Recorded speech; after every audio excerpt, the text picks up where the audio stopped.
I'll do an intro. Nobody wants a close-up on me anyway.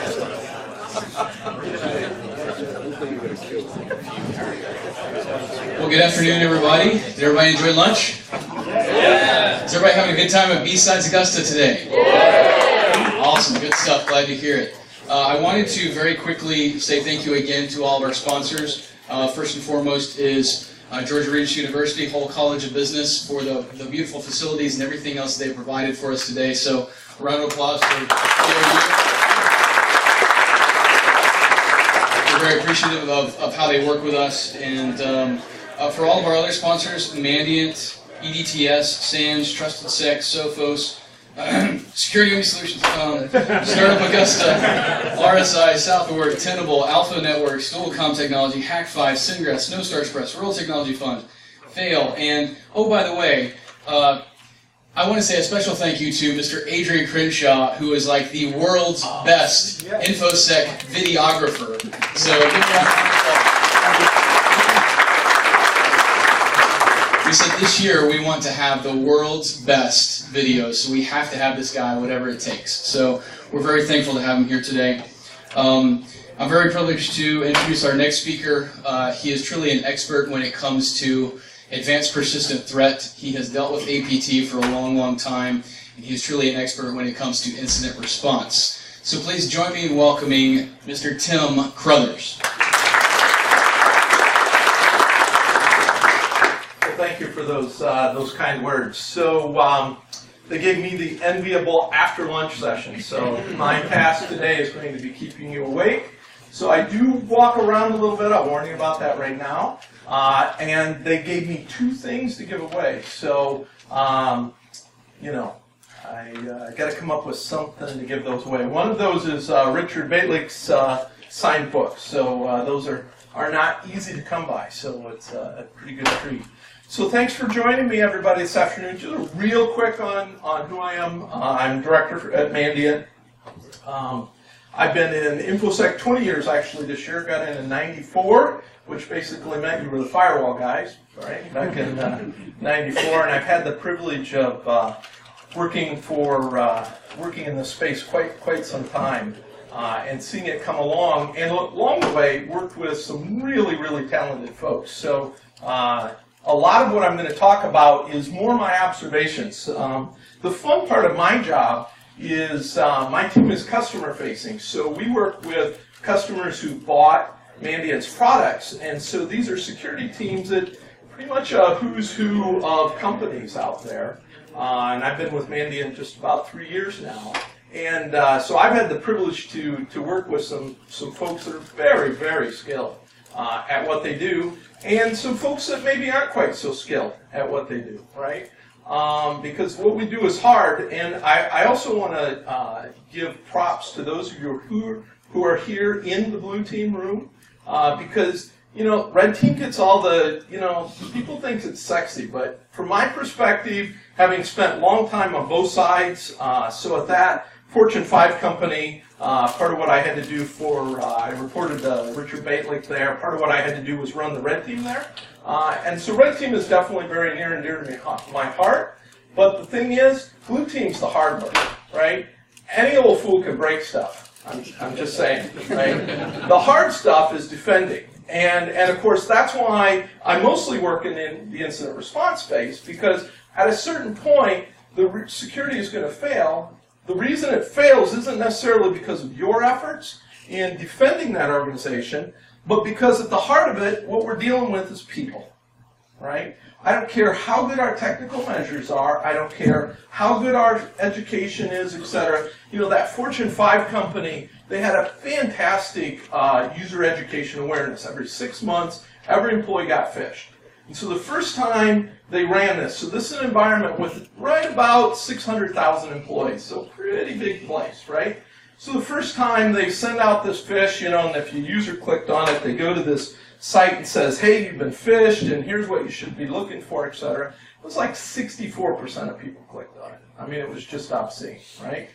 Every 6 months, though, it steadily improved, got to 86%, and then just locked. We could not budget from that 86. So 14%, and we're talking 14% of 600,000 people. So that's a fairly big number, right? And so, of course, we dug into it. What the world is going on? Why in the world are so many people clicking on this? Well, about 7% of them were new employees who hadn't been through it. All right, that makes sense. All right, now they've been educated. The other 7% just didn't give a damn. That's really what it was, right? You could send them anything, they would click on anything. And so inherently, at the end of the day, no matter how good your defenses are, at some point they are going to break down and fail, okay? And so that's where incident response comes in.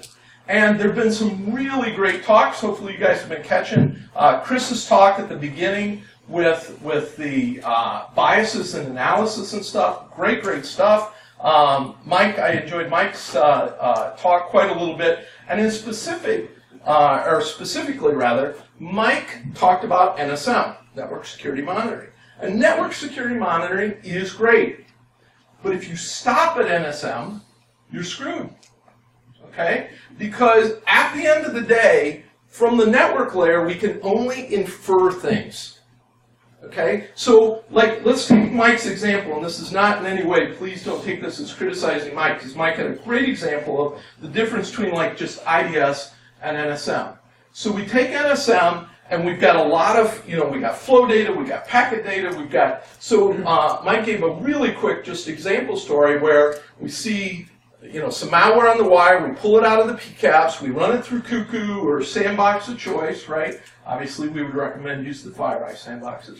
But, so run it through your sandbox of choice. And sandboxes are great, but at the end of the day, a sandbox can't do everything for you, right?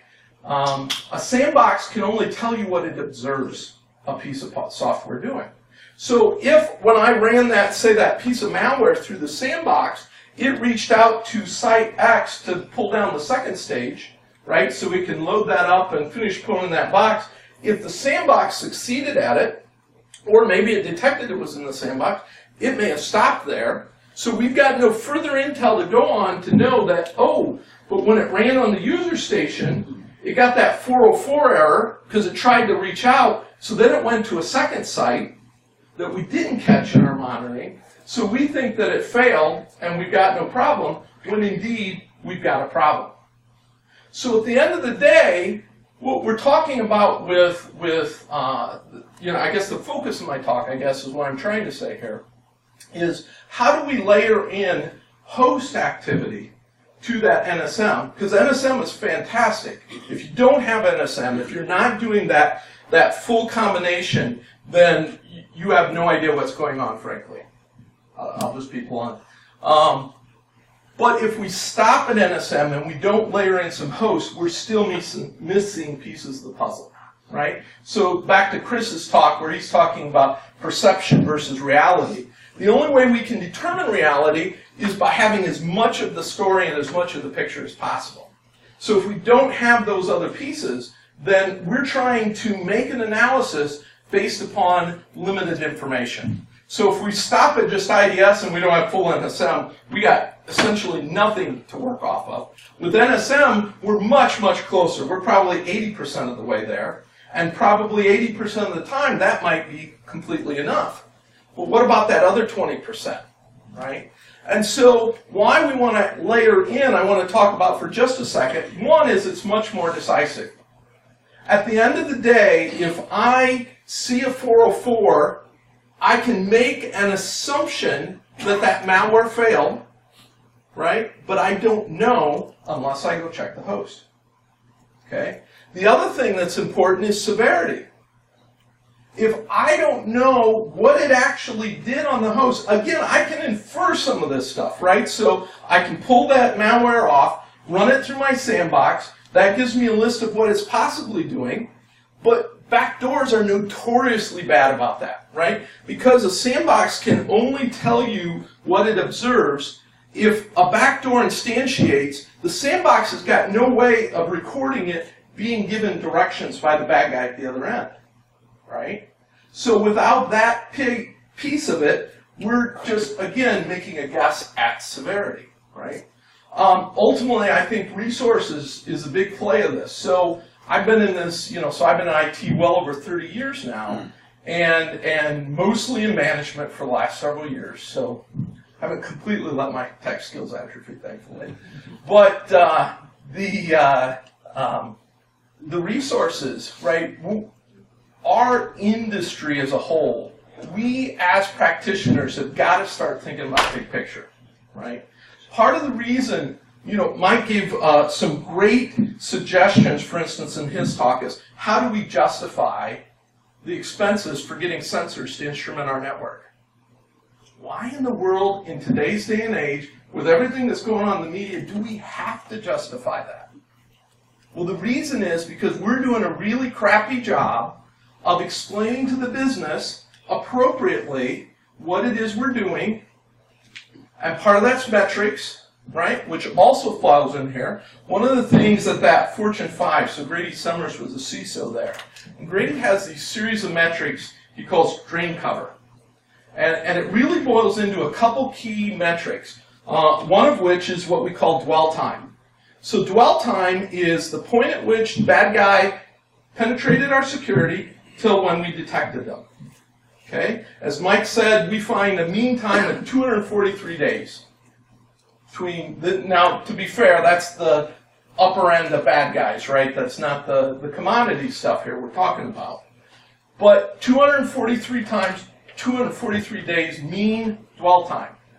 So that means they were in our environment doing whatever the heck they wanted for the better part of a year.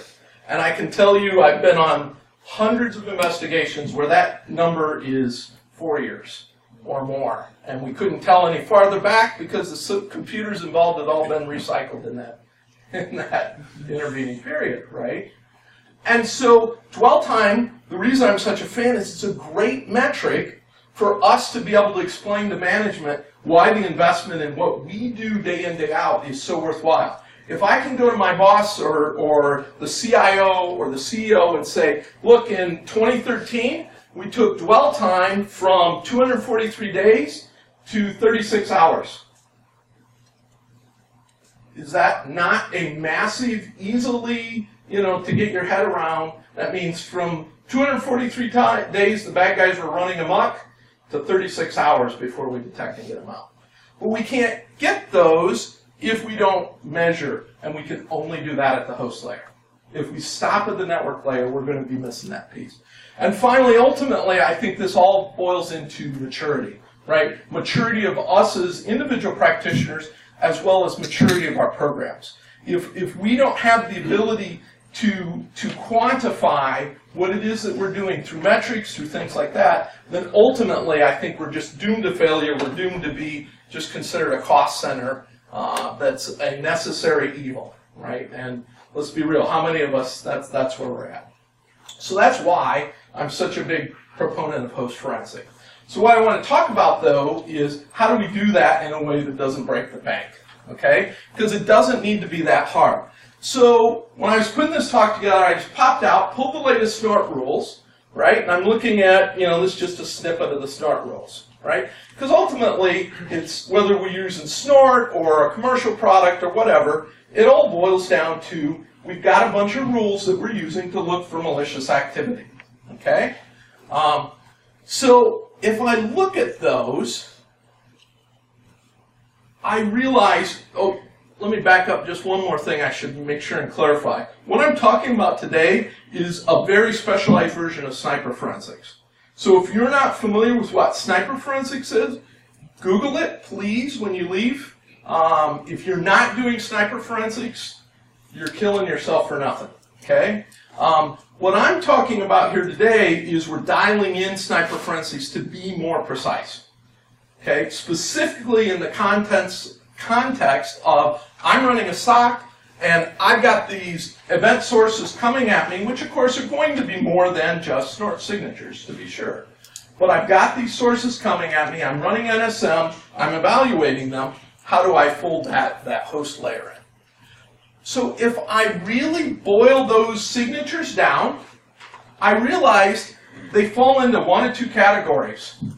Either it's something that's telling me that an exploit was attempted, or it's something telling me that I have an active compromise. all those detections that we use boil down to those two things. Somebody's attempting to pop me, or somebody has popped me. Well, if we step back and look at it at that higher level, broader context, then our job actually becomes easier, right? Because all I need to determine in the context of my SOC situation then, at that host is, did it work, if it's an exploit, or does it exist, if it's something that's an active compromise. So one of the, if you go read the materials around sniper forensics, so the idea with sniper forensics, for those of you who may not be aware, is we go out and cherry pick data instead of disk imaging, pulling full memory, which is great if you're in law enforcement, and I was in law enforcement for several years. You know, and if I've got to stand up and testify in a court of law, I absolutely want a full disk image and a full memory capture, right? Because somebody's going to be potentially sitting behind bars for a long time based upon the conclusions of my analysis. But, right, that's not what we're doing in the SOC. That's not what we're doing in the SOC. So with sniper forensics, we go out and cherry pick. And the key thing to being successful, I would argue with all forensics, but especially sniper forensics, is asking the right questions. And so within the context of us doing quick host investigations, we can boil that down to two questions. Did it work, if it's an exploit, or does it exist, if it's something that's active? Making sense so far still? I'm seeing a couple nods, okay? And if people have got questions, throw out questions. I have my questions. I love questions. Because otherwise I'll have to start picking on people. So you don't want that. So then let's start at the host layer. What do we got to work with? And specifically, I'm really interested in what can I work with that I can get quickly. Okay? Because again, ideally, what I'm doing is some people have dubbed enterprise security monitoring. Right? I'm taking that NSM model and I'm just adding a host layer to it, right? Where I'm now looking at that host and going, okay, did that exploit work? Does that piece of bad that I'm saying is active in my environment really exist there? Okay? So we've got URL history. That's an easy one, right? Pulls really quick from hosts, and that'll tell us, oh, yep, they went to that download, because no matter how good we monitor, how good we instrument our networks, there's always gaps, right? That large environment, one of the things we did was one of the devs on our team, he wrote this cool thing that ran, every host once a month would have to do this check-in process, and called health check. And so we were able to insert into that. So all the endpoints, it wasn't all, of course, but a substantial portion of the endpoints ran this little tool that just reached out to the internet, and then shot that back to a central DB so we could figure out how are all of our internal hosts getting out to the internet. So, of course, we could go out, send Mike out to instrument them, right, which is pretty important. But, of course, there were thousands of ways, right? People are bypassing our proxies. They're doing all sorts of things to get in and out around our... I'm sure you guys are familiar with the problems of our soft perimeters, right? So URL history at the host layer is going to likely be more definitive to us than at the network layer in a lot of cases. All right? Services. What services are running on the host? Trivial to pull that. Running processes. Persistence items, right? What are the things that are persistent on the host? Prefetch is a gold mine and really quickly pulled, although sadly largely going away. Now with SSD drives coming in. Network connections, events, registry keys, and files. All of those things can be snagged from hosts very, very quickly and can tell us, answer those two questions almost always, almost definitively, and generally in 5 minutes or less. Okay? So then, we need a way to go about doing that. So how do we go about getting at that data on the host? Well, of course, there are commercial products to do that. But I'm not a sales guy. I'm an engineer. So it really boils down to one of two things, or ideally a combination of the two. We can either pre-record the activity on the host, so capture it in some way as it's happening on the host, so that we can just go look at it, or we can go and gather it after the fact, right? Classic forensics types of approach. The ideal is a combination of the two. And the cool thing is there's a couple really, really strong tools, not open source, but both free, that will do this very, very effectively for us. So let's start with recording. So I've got a couple VMs here. So this is, just before I dig in, so if you haven't been keeping up with sysinternals, shame on you. Sysmon, Rasinovich has been just really doing some cool stuff with the sysinternals things. Sysmon now has the ability to run as a service on our host, very, very small footprint in our endpoint. And what I do in these situations, so I install it, I typically go for MD5. Obviously, MD5 is not nearly as strong a hash as SHA-1 and SHA-256, but everybody's got piles of MD5s that I can look up in. So it's just a little more convenient from that perspective. Notice here there's a couple really cool options. N-N log network connections. Every time an executable fires, Sysmon will just put a simple little event log entry into the host, into the event logs on the host with what application, process ID, and all of the socket information for us. Okay? The other thing that's fantastic about it here is the -C, or H if you modify it. So we specify an algorithm, so I usually use, like I said, MD5. Every process that runs, as the process executes, Sysmon just sticks a quick MD5 of it, stamps it in the event log. This process ran with this process ID. Oh, and here were the command line parameters for it. Something that's basically not accessible in anywhere else except in 2012 R2. Okay? And because this all goes into the event log, it's trivial to pull it back, right? We can use event log, Windows Event Collector stuff to do it back if we want. And we don't have to pull it back real time. We can pull it back on demand, right? So we can use event log. We can use something like NX log. I mean, there's just a bazillion options for getting those events off of that host. Or we can even use the next thing. But before I go to the next thing, let me just show you what I mean. So I installed it earlier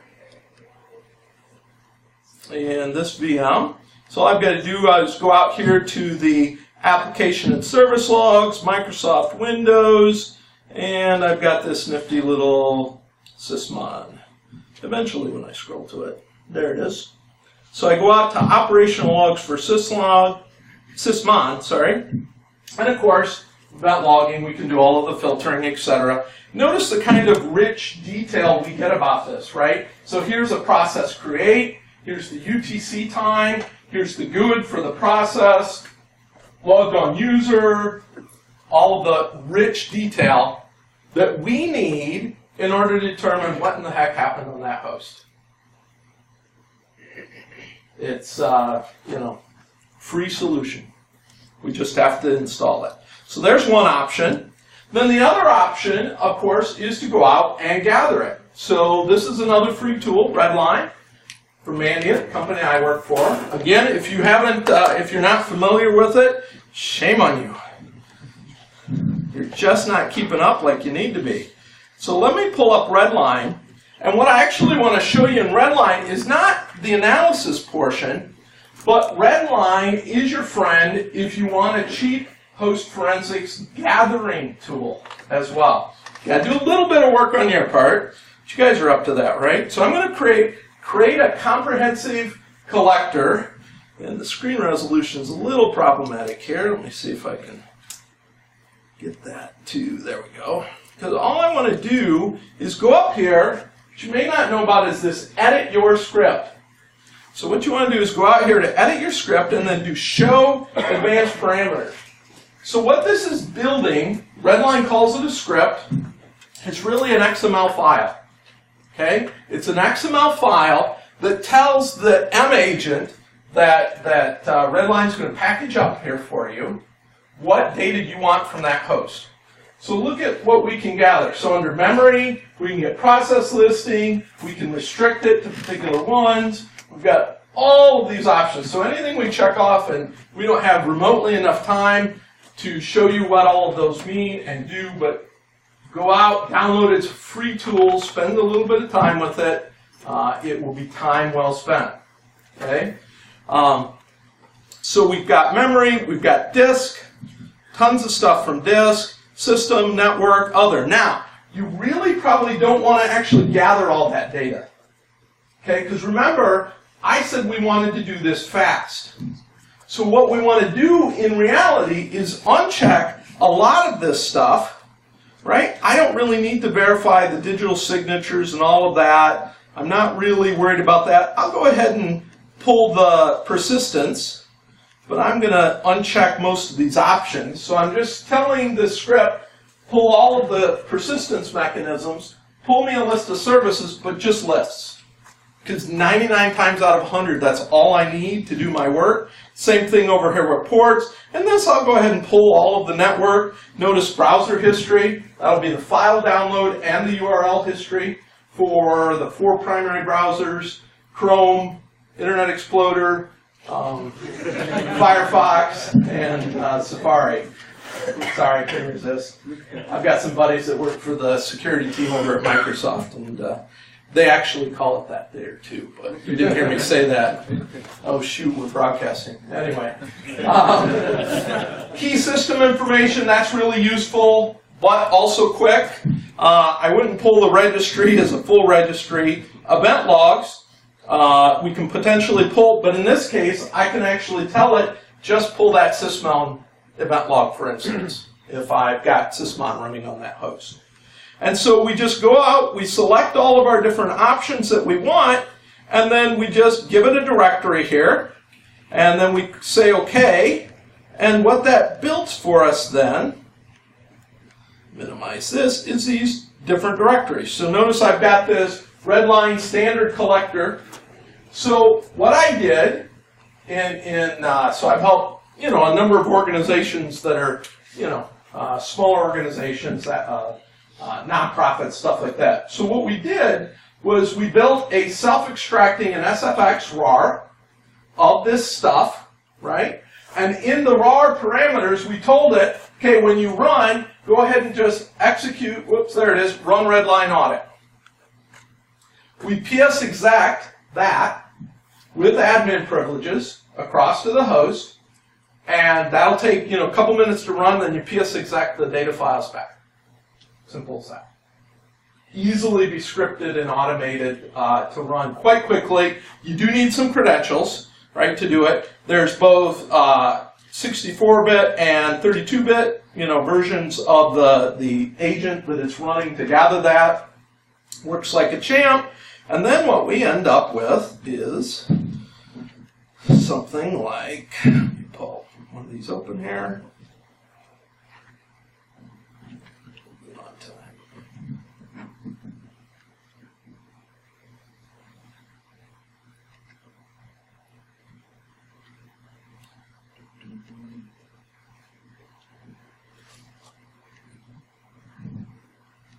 I thought I hit it right there.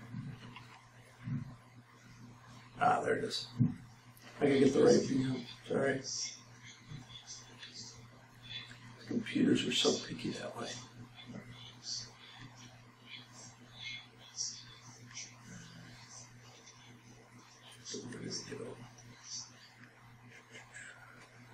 Can't quite get to the button.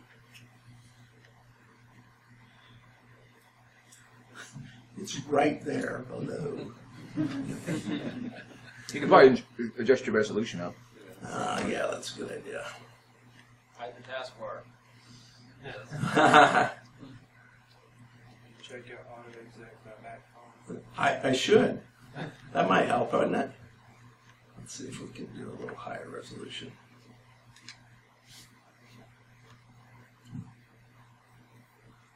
Hey, there we go. All right. Helps if I can click on the button there. So I open my analysis here, and we don't care about that stuff. Let me open up my bar here over at the side. Notice what I've got. It's being cut off. Let me slide it over a little bit. Notice what I've got over here. I've got a timeline. I've got the processes, the system information. This was a quick one. It took 1.5 minutes for me to pull it. If I go out here and click on this timeline, let me re-maximize this. A little more screen real estate. Collapse some of these down. Literally, what I've got is a timeline of all of the activity that I pulled from this host. So end to end, it's going to take me about 10 minutes to get this from a host. Okay, faster if I pre-build some of the mechanisms for doing that. And where did my presentation go? There it is. So what we do.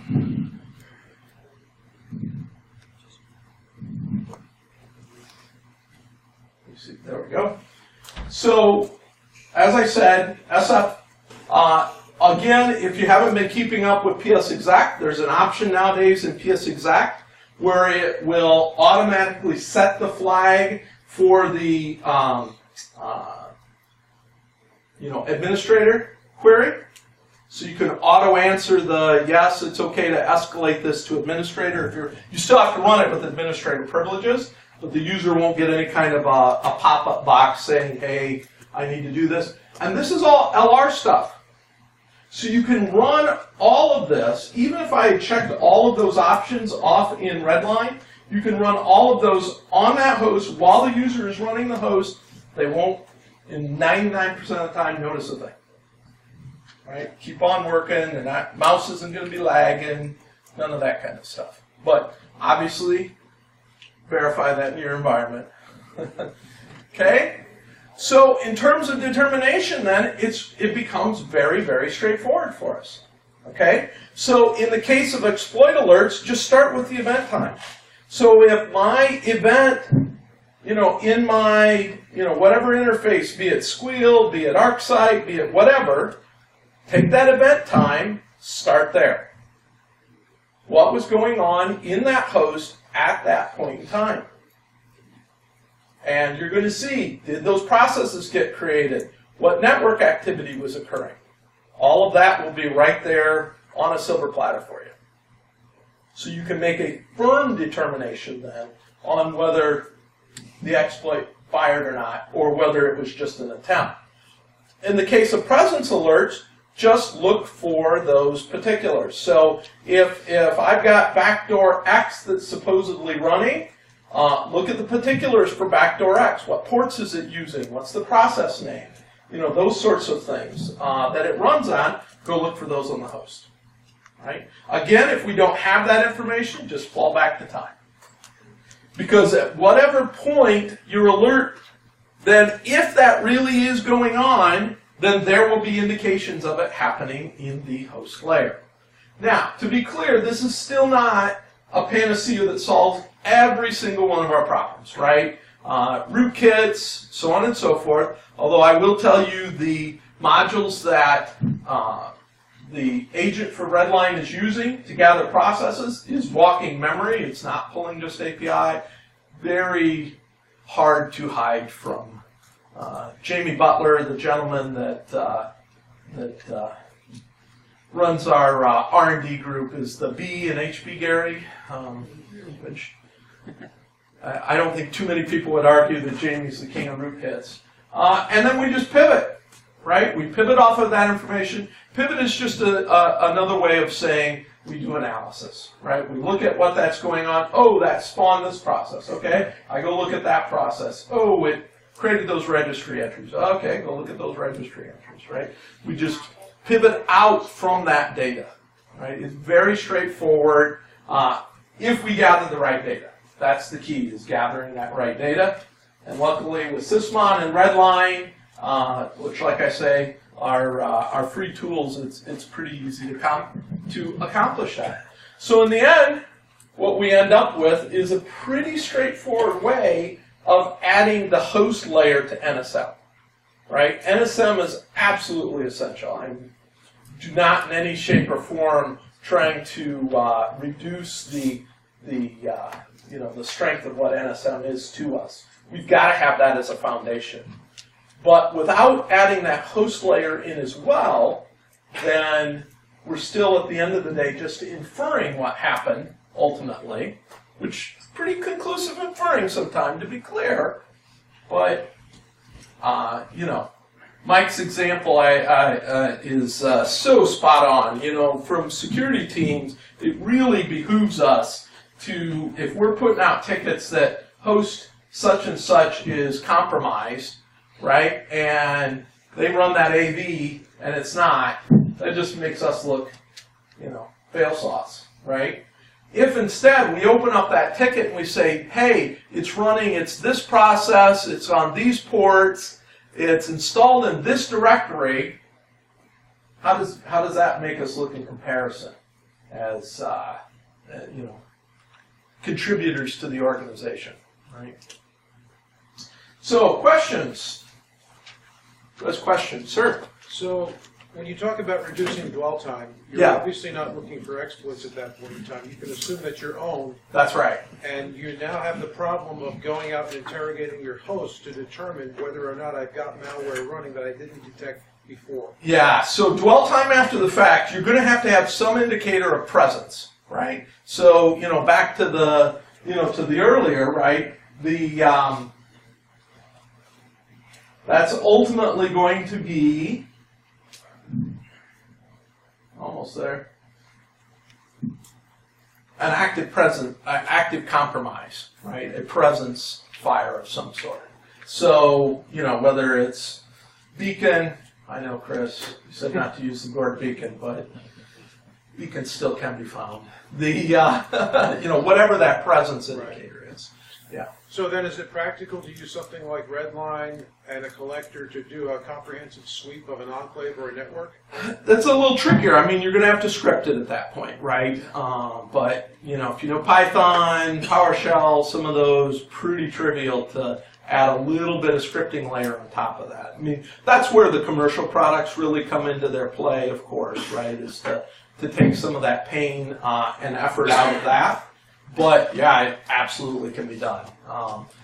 That Fortune 5 company that he has a manual LR script that is run manually, right? So it absolutely can be done. You had a question, sir? Yeah, it sounds like you're the right person maybe to ask this. The question became with Redline. Yeah. Once they were bought with FireEye, what's the commitment then to keeping that a free sure. product? It is. Commitment is still there. They're still planning on developing it, releasing it. 113, 112 is current route. 113 should be out shortly. They're pretty committed to about every other month release cycle. They aggressively continue. So at least so far, they're definitely planning on continuing that. So no signs yet of that underlying agent that is underneath. Redline is the same thing used in their commercial products and stuff. So lots of benefits, and frankly, we use it extensively internally as well. Sir. Do you have any recommendations in a non-Windows world for similar tools? Sure. Yeah, great question. So what about other hosts besides Windows? Well, actually, I would say it's easier in those, right? So in those cases, all of your IXs, my Mac, those have all got syslog in one form or another. And so in most cases, we can gather a lot of that really useful information there with those and fire it that way. That's what I tend to do. Beyond that, there's not really a Redline equivalent, unfortunately, for Macs and IXs yet. Supposedly, we'll be doing one at some point, but I've been with Mandiant almost 3 years, and they've been saying that for 2 years. So I'm a little skeptical on when we'll see that, but hopefully eventually. Hopefully, but the process is the same, right? Look for we're looking for one of two things: what happened around the time of that event, or what's going on in the case of the present system, match it up to our indicators. In most cases, we've got the data we need to do that host investigation already, especially if we're running an SL. Good questions. Other questions? Sir? Which log does that sysmon write to? Does it write to the event log or does it write to app event? So Vista Up, it writes to its own event log, right? Because Microsoft overhauled the system then, and then with the if you're on 2003 down, it puts it into the security log. Yep. Good questions. Other questions? All right, Mike. Throw out a movie quote for me, buddy, so we can give away our giveaways here.